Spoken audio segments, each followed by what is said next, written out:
Uh, Thank you for having me here. Mm, my name is Aleksandra Golonka, and I am a dietitian student at Jagiellonian University Medical College in Poland. And today I will tell you about dietary prevention of Alzheimer's disease. But why is it so important? Statistics show that dementia affects 55 million people worldwide, and it's on the seventh place of most common causes of death. One of the most common causes of dementia is Alzheimer's disease, and the estimation show that the number of cases will rise in 2050, even 139 million of people. But some sources serve that this number will achieve 152 million.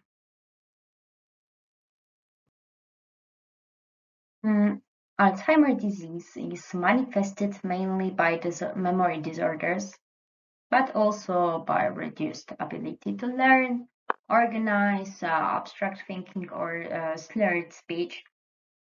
And people should be aware that this disease leads to disability and makes everyday activities challenging.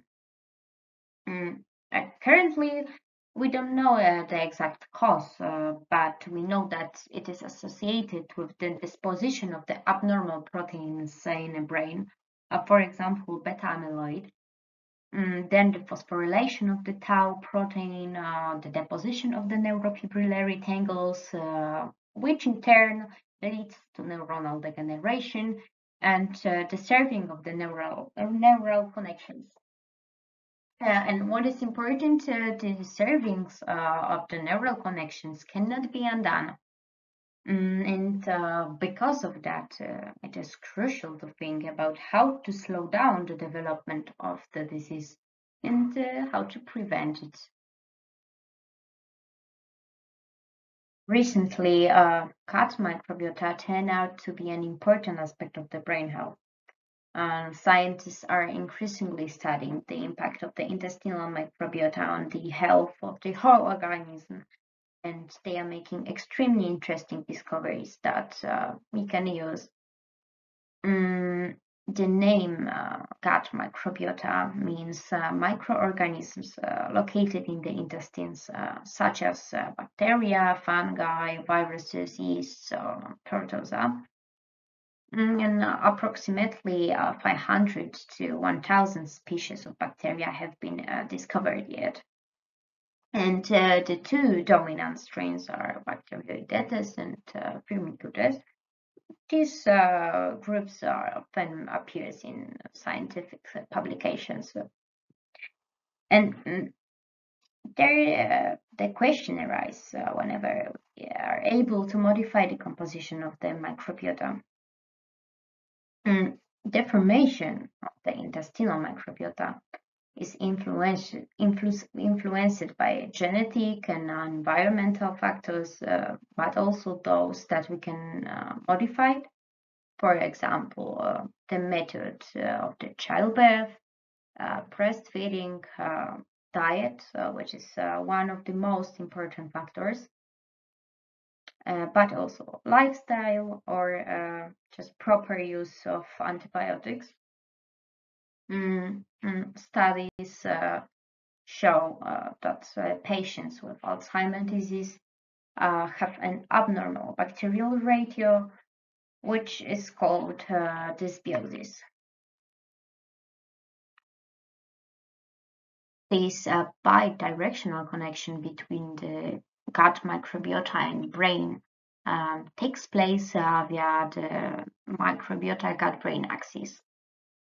And it is done through many mechanisms like immunological, hormonal, by pituitary, hypothalamic adrenal axis, neuronal by vagus nerve, and metabolic. And all of these mechanisms run parallel to each other. And on the example of the metabolic way is and important bacterial metabolites, short-chain fatty acids, in short FCFA, and they perform energy functions for colonicize, regulates appetite, reduce inflammation, and affects the tightness of the blood-brain barrier, which protects the brain from the harmful factors. People with the intestinal dysbiosis have been observed decreased FCFA production, also increased inflammation, and disruption tightness of the intestinal barrier, which protects against factors that get in with the food. Once we understood the simplified mechanisms, we can proceed to the main part of the presentation.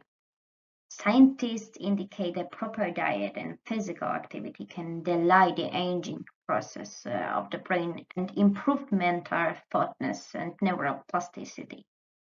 So let's talk about eating habits and lifestyle elements that we can change. For sure, fiber is important for gut and body health.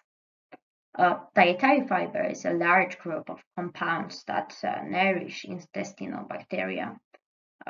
Fiber is also the substrate for the production of health beneficial FCFAs that I mentioned earlier. Increasingly, different fiber fractions feed different types of bacteria. The recommended daily dose of fiber is a minimum 25 grams per day. But statistical data says that the consumption of the dietary fiber is in the US only 15 grams, in China 11 grams, and the UK 13.6 grams. It is definitely not enough, and we should raise people's awareness of how fiber is important for us and for our health. The second thing is antibiotics. Antibiotics have a negative effect on the sensitive bacteria in the intestines, reducing the number and diversity, which leads to dysbiosis. Antibiotic use in mice was associated with decreased blood-brain barrier sealing proteins, increased permeability, and impaired fear extension learning. And then also the neurogenesis in the hippocampus was impaired. The fact that deserves attention is that the use of antibiotics in pregnant women can modify not only the mother's intestinal microbiome, but also affects the microbiome and the immunity of the child. So specialists must be aware that the antibiotics can cure this disease, but it is also associated with a negative effect of in the intestines, and it is necessary to standardize the procedure of probiotic therapy after antibiotic and their prudent use. Polyphenols are natural dyes that are present in coffee, cocoa, red wine, fruits and vegetables, such as beets and berries. And they have many positive properties like antioxidant, anti-inflammatory, and neuroprotective. Study show increased brain activation in areas responsible for cognitive processes in people who consume blueberries once a day.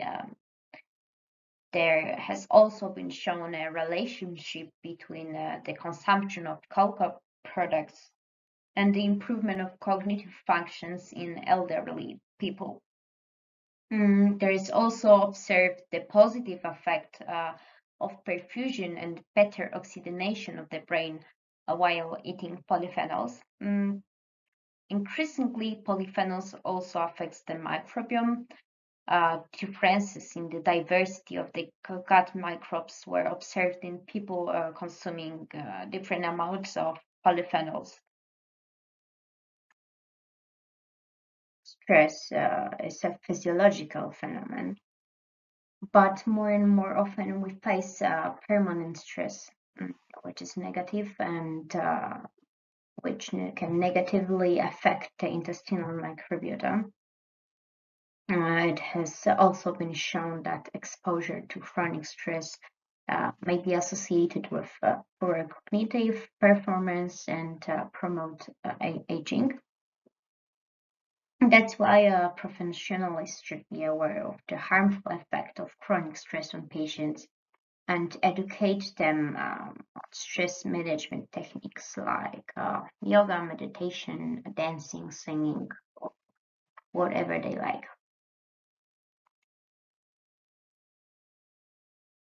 Physical activity.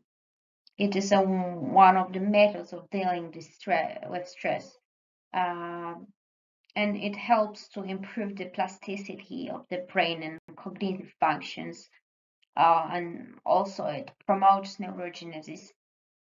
And what is fascinating is that neurogenesis in the hippocampal area plays a key role in a context of the brain resistance of the Alzheimer's disease. Of course, physical activity has proven have health benefits in many ways. And these reports show that physical activity may also have a therapeutic effect on people with impaired cognitive functions, including Alzheimer's disease. So now we know a few things about how to prevent Alzheimer's disease. This topic is huge and interesting that I could write a PhD on it. And the topic interested you. This is my bibliography. Hope you enjoy it. Thank you for your attention and have a nice day.